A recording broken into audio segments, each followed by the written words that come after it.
So in the second video in this series, we will be starting our discussion with a question on wave optics. So wave optics, you can have questions from Young's double slit experiment that you will solve.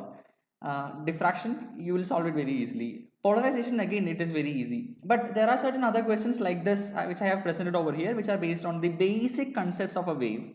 Maxima, minima conditions, interference, isn't it? So those has to be given some importance during this particular, last week of preparation for your Neet exam. See, let's go to this. This is a very good question, typical but a good question. An interference is observed due to two coherent sources A and B. This is A, and I have just made this representation over here, okay, just for the sake of simplicity. Having a constant 0, for phase constant is 0, separated by a distance of 4 lambda. So this distance is 4 lambda, where lambda is the wavelength of the light which is emitted from A and B. A detector is moving on the positive x-axis. So if this is x is equal to 0, then from here the detector is moving till x is equal to infinity, right? The number of points on the x-axis excluding the points x is equal to 0 and x is equal to lambda, I mean infinity. So this point and this point should be excluded, at which maximum will be observed. Condition of maximum is something that you know, isn't it? X is equal to, the path difference is equal to n lambda, where n is equal to 0, 1, 2, 3. That means if the path difference is equal to 1 lambda, 2 lambda, 3 lambda, 4 lambda, 5 lambda, etc., this will give you maxima. Okay, so we need to find out how many maximas are there. So first of all, I am considering this x is equal to 0. What is the path difference over here? X is equal to 0, this point. What is the path difference here? See, from B, from the source B, the wave does not have to travel any distance to reach x is equal to 0. B is located at x is equal to 0. So the distance traveled by the wave starting from B is equal to 0. But from A, the wave has to come all the way till here. That means it has to travel a distance of 4 lambda to reach B. Right? So the difference in the path traversed by the wave starting at A and wave starting at B is equal to 4 lambda. B wave doesn't have to travel anywhere, but A wave has to travel this much of distance to reach this point. That means the difference in the path traversed, or the path difference between the waves arising from A and the wave arising from B is 4 lambda.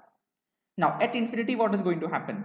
This A wave has to travel a lot of distances. X is equal to infinity is something that is unimaginable, isn't it? It has to travel such a great distance, long distance, and then it will reach x is equal to infinity. From B also, that wave starting from B has to travel such a large distance to reach x is equal to infinity.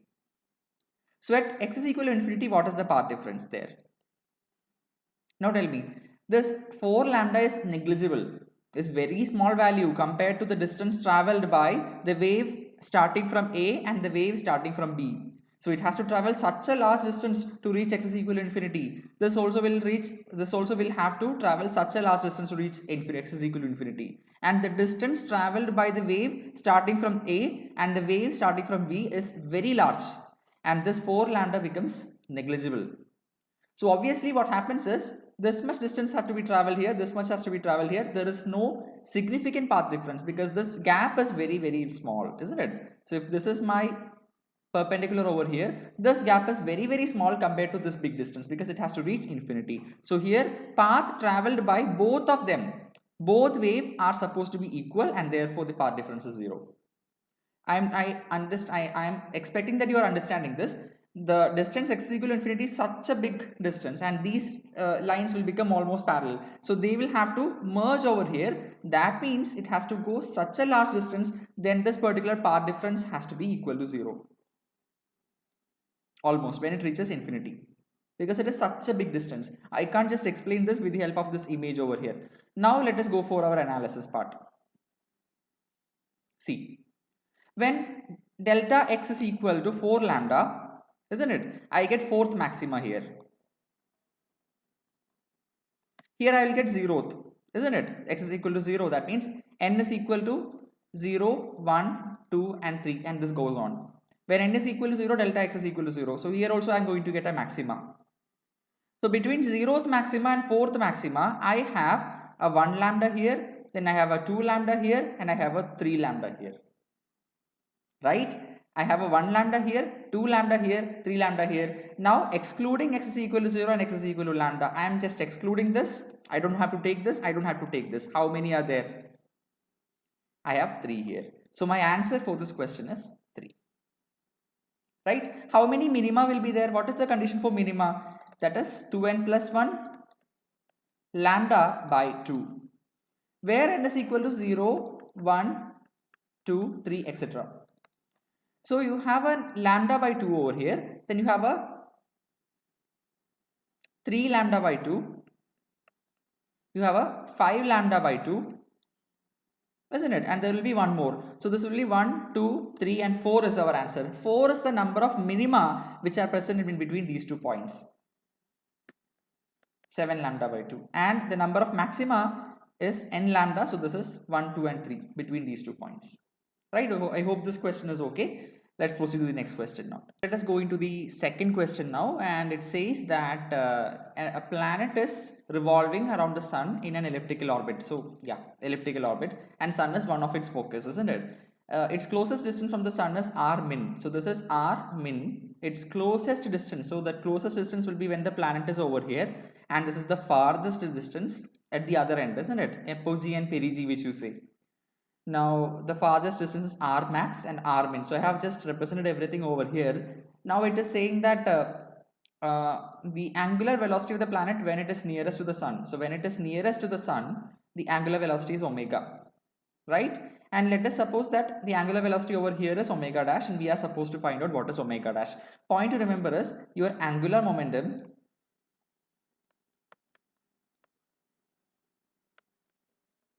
is conserved.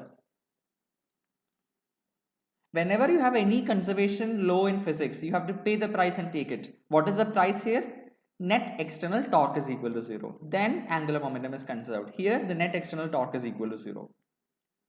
What is the condition in case of linear momentum conservation? Net external force is equal to 0. Then the linear momentum is conserved. Similarly, net external torque is equal to 0 here. So angular momentum is conserved. What is angular momentum? mr square omega, isn't it? Mr square omega. This is equal to a constant. Now the mass is a constant, so I can this is a constant, isn't it? Mass is a constant now. So just consider this much part here.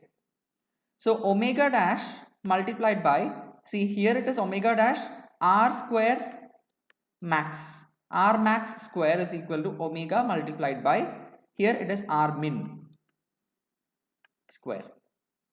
We are supposed to find out what is omega dash. So that is omega multiplied by r min divided by r max the whole square. So this is my answer for this question. So this is a very simple question, just a simple question based on the concepts of angular momentum conservation.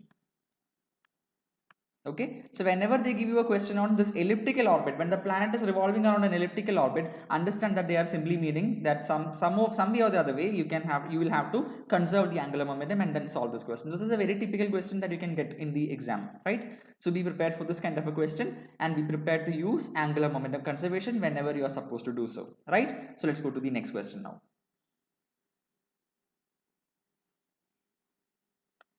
Okay, so here I have a sphere. Okay, this is my sphere. Now it has a diameter like this.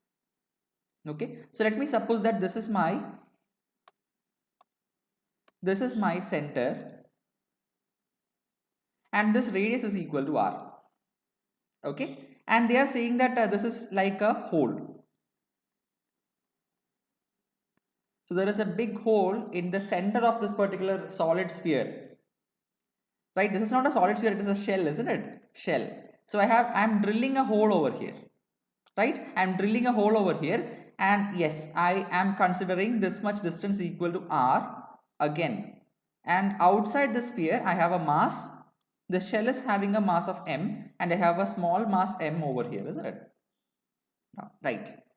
Okay, now I am releasing this mass over here and this mass has to travel like this.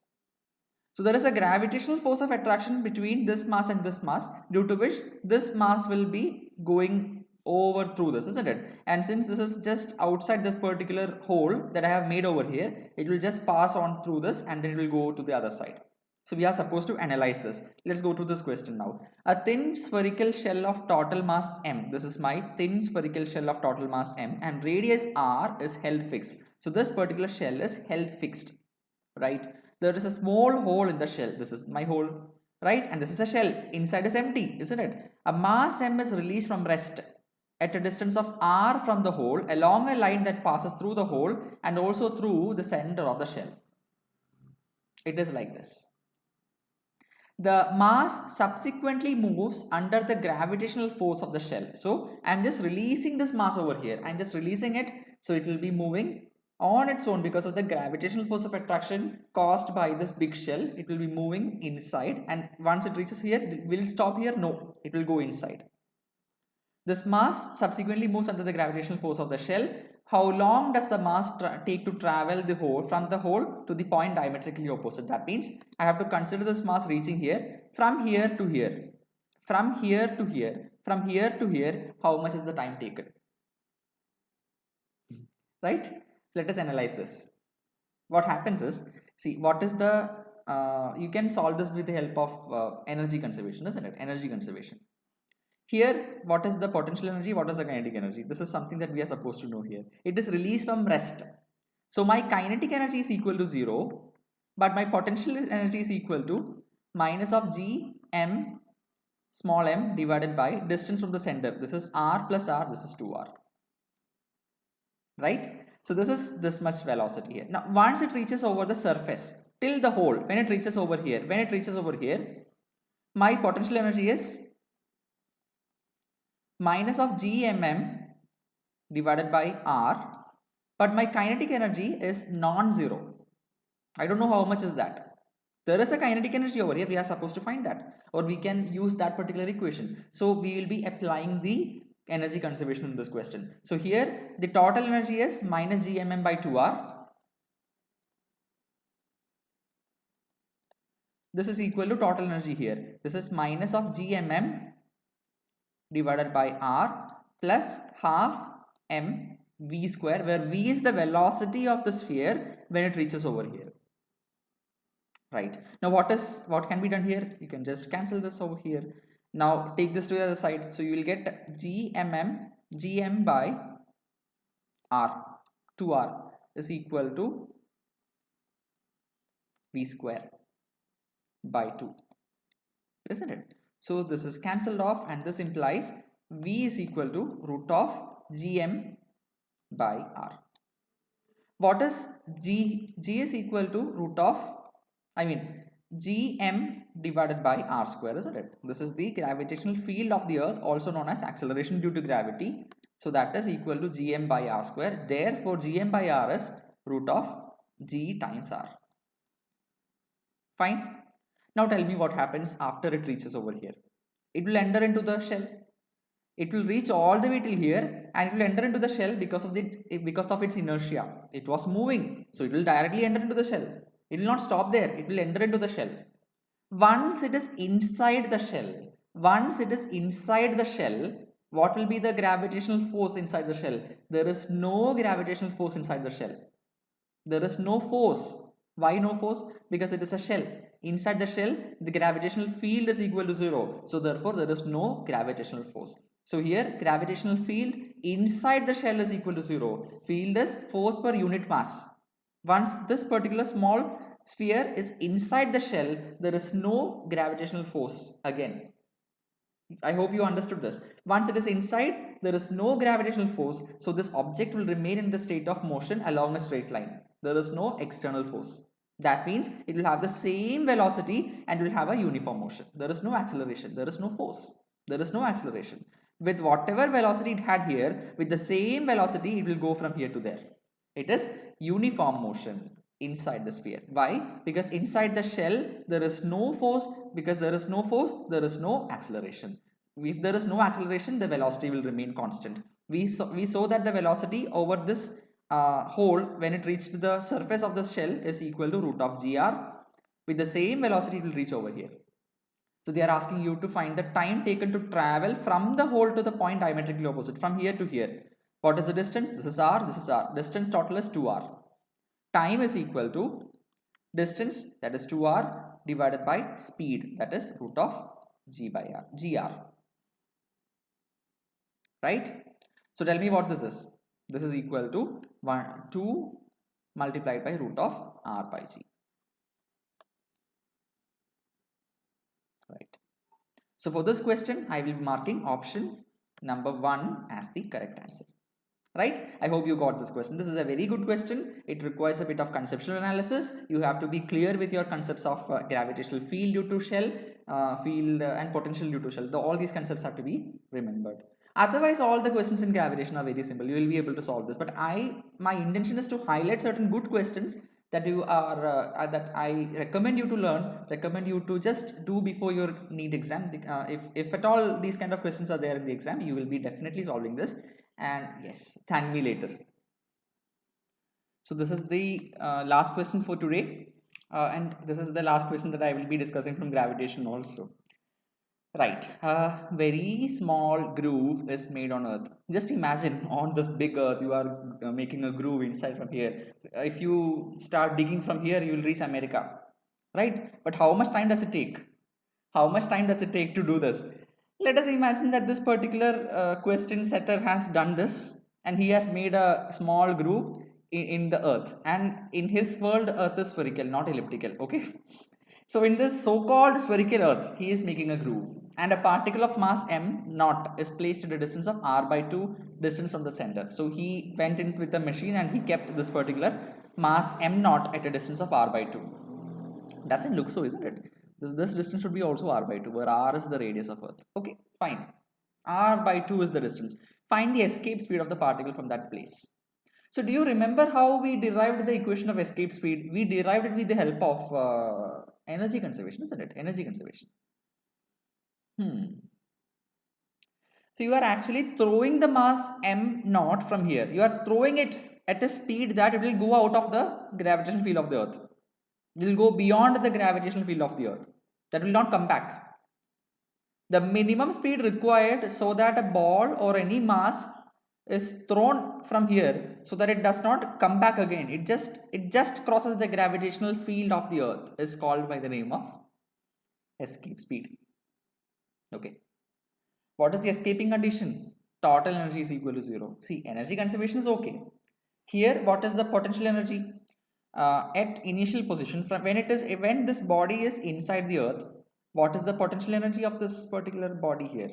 Minus, yeah, that is a very important equation. You are supposed to remember this. No need of any derivation for that. It requires a lot of calculus to derive that. Even I don't know how to derive it, but we are supposed to remember that final equation. It is very important. The potential energy inside a solid sphere is given by minus gmm divided by 2r cube multiplied by 3r square minus of r square, where r is the distance from the center of Earth.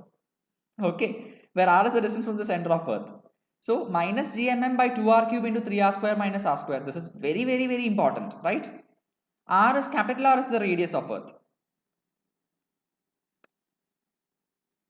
right? And small r is the distance from center. Center of what? Center of Earth.